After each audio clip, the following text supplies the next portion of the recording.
Picking up where we left off in the life of Ruth, chapter 1 talked about how her mother in law, Naomi, her husband died. Ruth's husband died. Orpah's husband died. They had all died. Orpah went back home to her parents. Ruth clung to Naomi and said, I'm going with you. They get back into the Israelite territory. The chapter before ends with the statement that they arrived in Bethlehem as the harvest was beginning.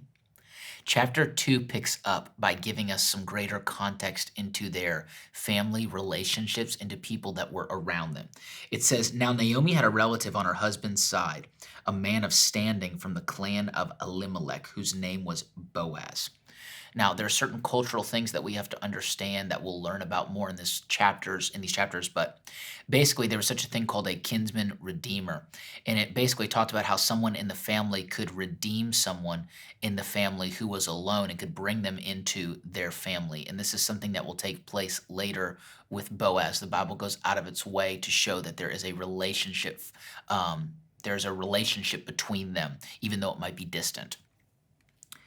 It says that his name was Boaz, and Ruth the Moabite said to Naomi, Let me go to the fields and pick up the leftover grain behind anyone in whose eyes I find favor.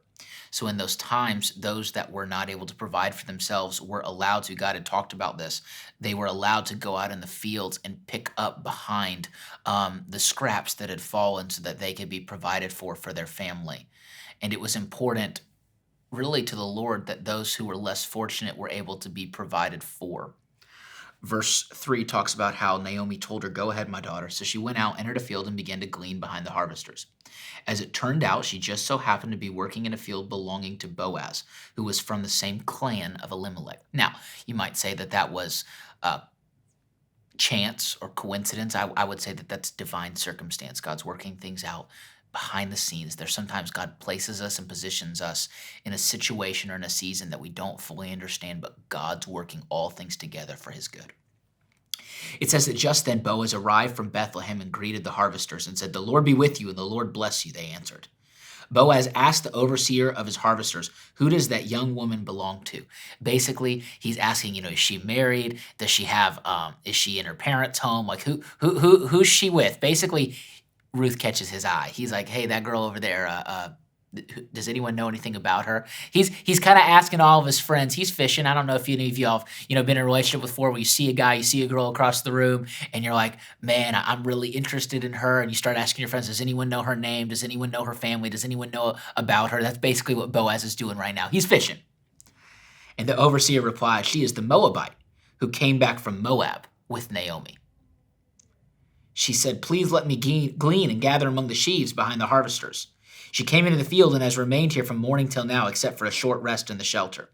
So his overseer replies to multiple things that we can connect from this. He says that she is the Moabite who came from Moab. He's making it very clear that she's not Jewish.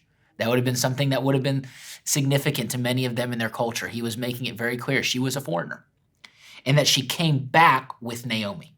He said that she's worked hard all day. She took a short little rest, but she's been working hard in the field all day.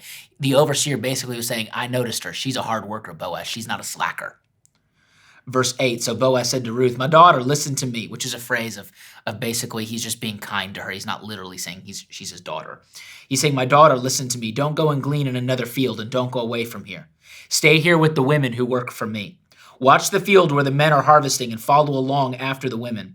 I have told the men not to lay a hand on you. And whenever you are thirsty, go and get a drink from the water jars the men have filled.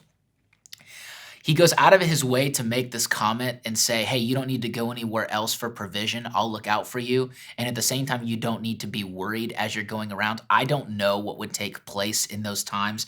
The fact that he would go out of his way to make that comment meant that there might have been inappropriate relationships that took place in the field. There might have been harassment that took place out in the fields. I don't necessarily know why he made this comment, but basically he was telling her two things. You'll be provided for and you'll be safe. I'm watching out for you. Verse 10. At this, she bowed down with her face to the ground. She asked him, why have I found such favor in your eyes that you notice me, a foreigner? Why are you even paying me any attention, Boaz? Boaz is a picture of Christ in this story. Why are you showing me any attention? And sometimes, we can feel like in our walk with God, God, why are you even paying attention to me? I'm not worthy of your attention. Verse 11, Boaz replied, I've been told about you.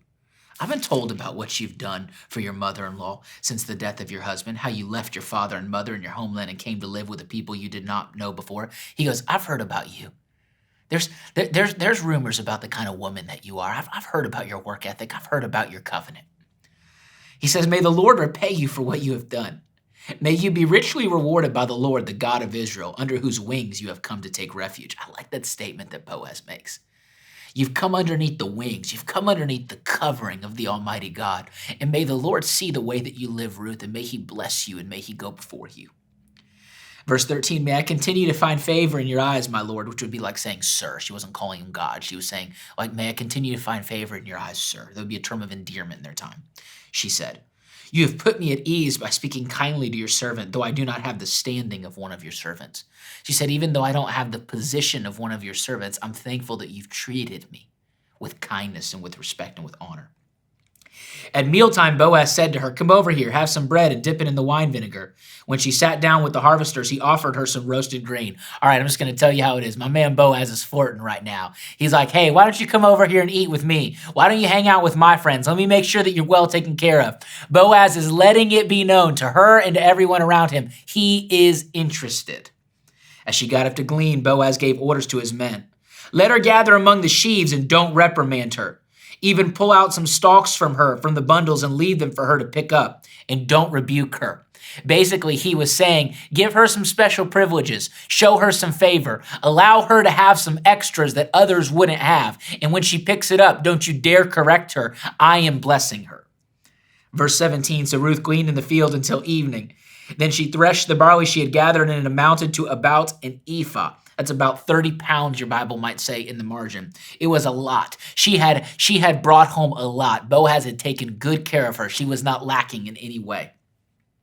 She carried it back to town, and her mother-in-law saw how much she had gathered. Ruth also brought out and gave her what she had left over after she had eaten enough.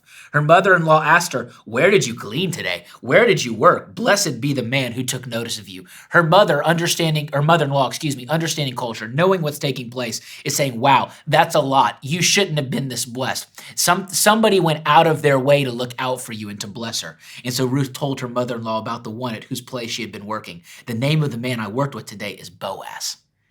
The Lord bless him, Naomi said to her daughter-in-law. He has not stopped showing his kindness to the living and the dead, she added. This man is a close relative. He is one of our guardian redeemers, or your translation might say kinsman redeemers.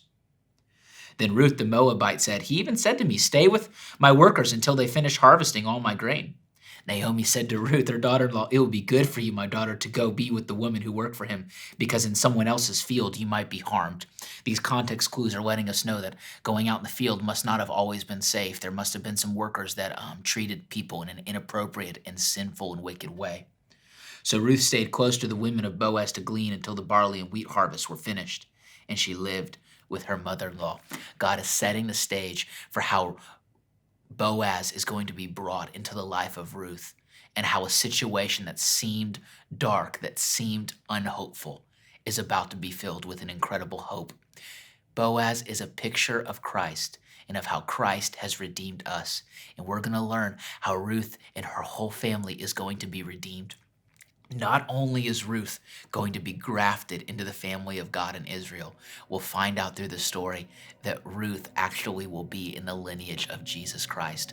God is going out of his way to show us that he sees us, he is for us, and he is calling us to come be close in relationship with him. Be blessed today.